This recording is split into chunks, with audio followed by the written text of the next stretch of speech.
Welcome back to the beautiful place of Bordeaux in France, and this is the cheapest electric car that you can currently get on the market in Europe per se. This is going to cost you 16,900 euros, which is a Dacia Spring. If you want to get the biggest variant that we have right here, the Extreme 65, that's going to start at 19,900.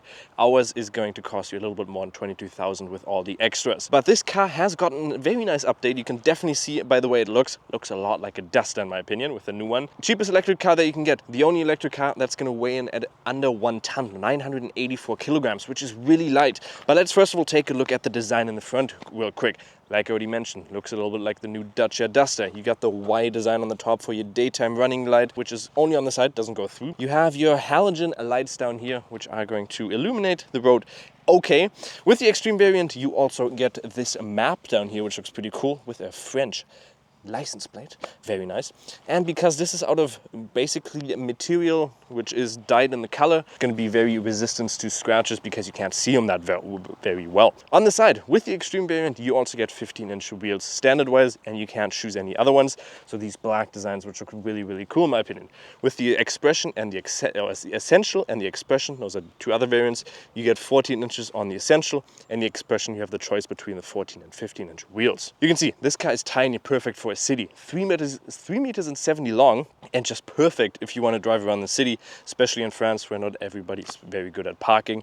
This is going to get that job done. With the Extreme variant, you also get copper side mirrors, rims like I already mentioned. You also get this pointy little antenna on the top, and door handles with actually a very nice place where you can just put your...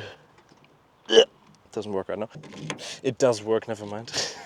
So you can plug your key in there. Always love to see that. You got this like little black sidebar down there, but in general just a tiny car, and in my opinion a very well made design. And because it is so tiny, it also doesn't use many resources, and that is why this car, out of I think they said 134 cars that have been tested last year, is the most economical friendly car. So if you want to be that kind of guy who loves driving EVs for the climate, well, this is the car to go because it uses the least amount of resources and is the most eco-friendly. Down here again, you have with that Extreme package, you get this like top-down view of the map, and the trunk you can open with this button down here. Press it once, it'll open. In here we have the biggest trunk in its class with 308 liters up to 1004. You could theoretically also remove the back seats to have like a last mile delivery kind of car, so you have a little bit more storage space. I think it then starts at 384, somewhere around out there. And now down here you can also plop this out, and you could theoretically store a little bit more under there, but that isn't actually also going to have to purchase. The one thing you also get is you get a frunk, which is also 35 liters, so another good storage space where you can put some stuff in there, but that's also going to cost you, what was it, 179 euros extra. So another accessory that is going to add up eventually. And in the front, you're able to charge it right under the Dacia logo. And this car does also have vehicle to load, which is very nice. So that's going to be able to, well, you're going to be able to charge any home appliance or anything that you want when you're out in nowhere, basically. Charge your e-bike and then continue on your journey. In here, you're going to be having a couple of different decisions to make. If you want to get the 65 variant, so with a bigger engine, you are going to be able to get the optional 30 kilowatts an hour or kilowatts charging speed, which you can opt for. That's going to allow you to charge 20 to 80% in around 45 minutes. So if you want to do longer journeys, that would be very nice to allow you to obviously do those longer journeys, so around 200 plus kilometers, because otherwise you're going to be sitting there charging the car for around 7 hours, which if you're doing longer journeys is just not plausible. So that is only available on the 65 variants. Otherwise, you're going to be looking at the home socket around under 11 hours. And with the green up, you're going to be able to charge it in under 7 hours. Even though this car is only 3 meters and 70 long, it still feels like you're sitting in basically an economy seat in the back here. You got a good amount of space, so an okay space, I'd say, but considering the size of this car, a very good amount of space. You got a ton of foot room, so you can easily put your feet on there, and these seats are also fairly squishy, so if you're a little bit taller, you can go in there like this, so you got plenty of space. Just like with any other electric cars, the bench is going to be a little bit, well, lower on the side, so you don't have the biggest amount of thigh support. The battery is also completely under this seat. That's why you also get a good amount of trunk space in there. Down here, we also have these mats, which do come with the Extreme variant. So these are just very weather-resistant mats, and you also get this like TEP material in here, which feels pretty cool. On the side, you can see we don't have any storage spaces. That is one thing that I would have liked, but you just don't have it enough space for it, otherwise you lose out on a little bit more room.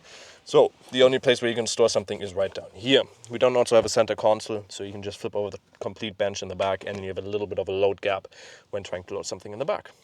But headroom is also, well, around that. So if you're 1.84 m, I'd say, or 5 or 6 foot, 6'1", then you can have a little bit of issues. So let's now drive this thing, and let's first of all take a look at this thing, because you actually get a real key. Look at that, you get a real key, which is very nice. You don't have that like weird key thing, like card that you get from most of the Dacia and Renault. You also get a very nice handbrake or parking brake in there, which you have to do manually.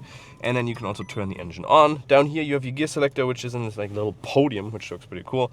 And then you can press on or press it backwards and you can drive off.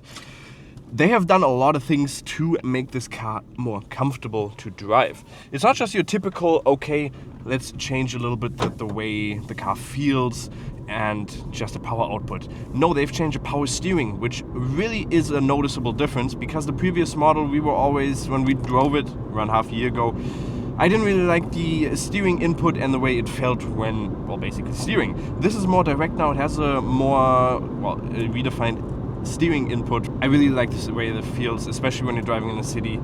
It really does allow you to drive more comfortable, which is the plus point to this car. Outside noises is also not that loud in my opinion. We're driving here at around 75 kilometers an hour. And yeah, obviously it's a little bit louder than your premium segment, but still for the price, very surprising by the way it handles with the sound. And I can speak fairly comfortable without having to raise my voice. Comfort-wise, when it comes to suspension, also very comforting, surprising for the price. You're paying around 16,900 as a starting point. We're sitting in the extreme variants around 99. Again, the comforting in here is very improved, or very much improved compared to the predecessor. You get a lot more, well, just an interior quality as well. They've updated the way the car feels on the inside with the new Y design everywhere. You get these on your air vents. Down here you have a non-automatic climate control, so it is manual, but still the design language of that just looks a lot nicer. You get the new infotainment display, which you get with the extreme variant. If you get the other variants, 700 or 800 euros extra for that. You get your 10-inch display in the middle, which has Android and Apple CarPlay wirelessly, which is a very big improvement, because most or many premium cars don't have that. For instance, Hyundai doesn't have it. But you get it in a Dacia Spring. This is the new infotainment system that is also in the Dacia Duster. You also get a 7-inch display or cluster digital cockpit in here, which shows you all your relevant informations. For instance, how much charging or how much battery you have left, your speed, lane assist, stuff like that. On the right side, you can also change a couple of things. You can go through there. You can, for instance, change the way it looks.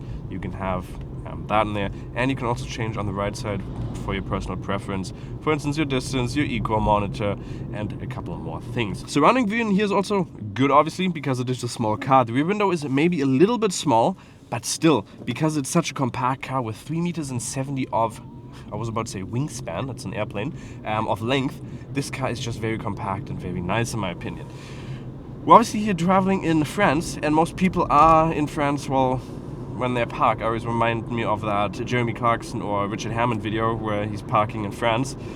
You don't have that problem with this car because it's tiny. You can park mostly anywhere. You have rear view camera, you have parking sensors in the front and the back, and therefore you're most likely not going to crash into anybody. Well, apart from if you're France or if you're French.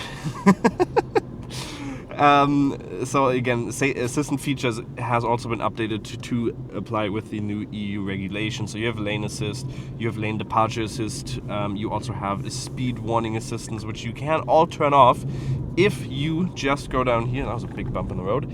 If you just go down here, there's the My Perso settings basically, where you can personalize your assistant features. You press on that and you press it twice, and then it's going to go into your personalization settings.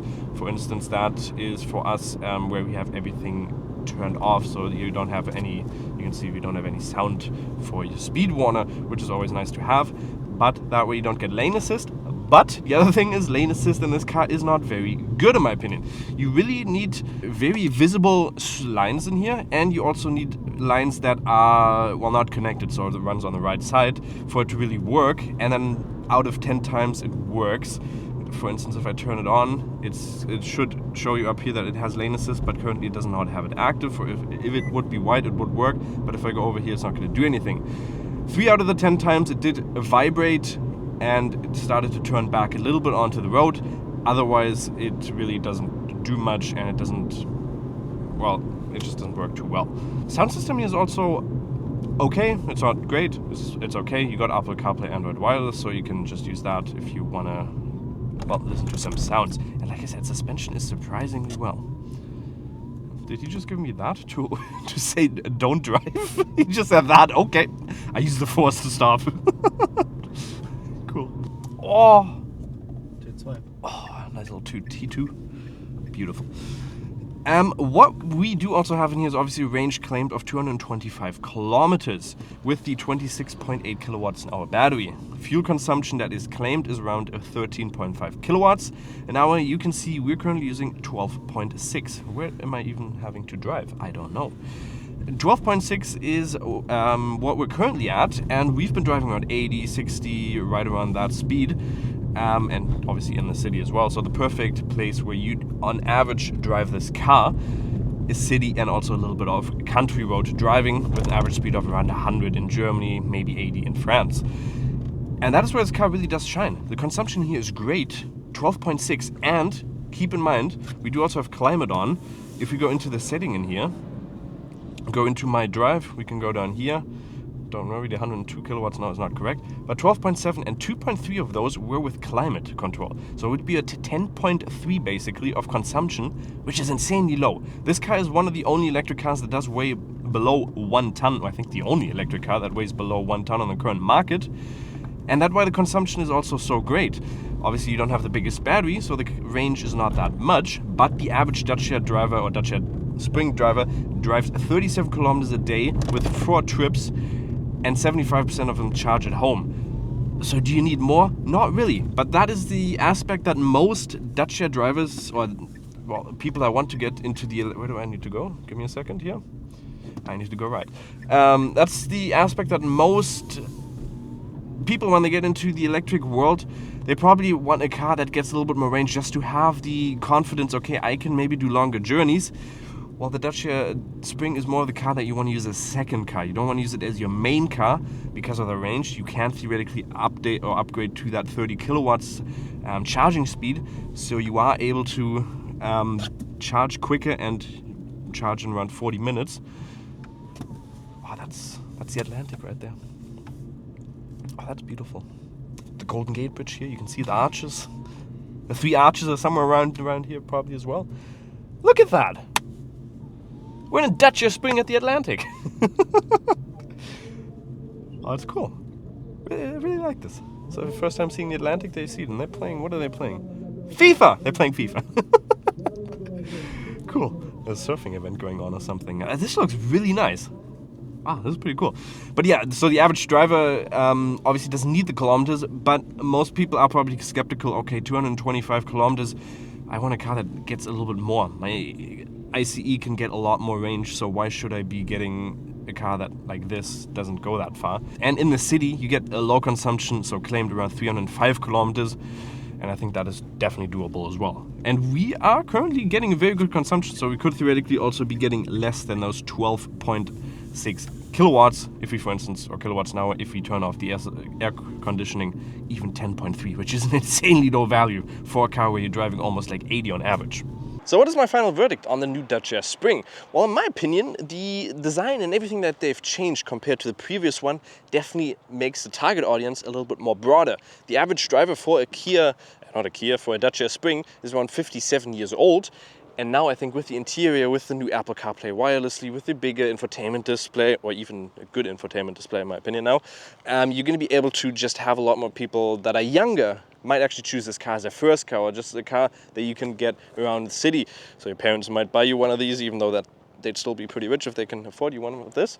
But still, even if you get this as a second car, a very good car for the city and very comfortable, especially the way that they've improved power steering. The comforting ride quality of this car was very surprising and definitely a lot nicer than the previous one. Like I already mentioned, we took the previous one on a fairly long journey, and that was nowhere as comfortable as this one. But I really do like this updated version of this car. So if you did enjoy, make sure to like and subscribe. We'll see you next time. Bye-bye.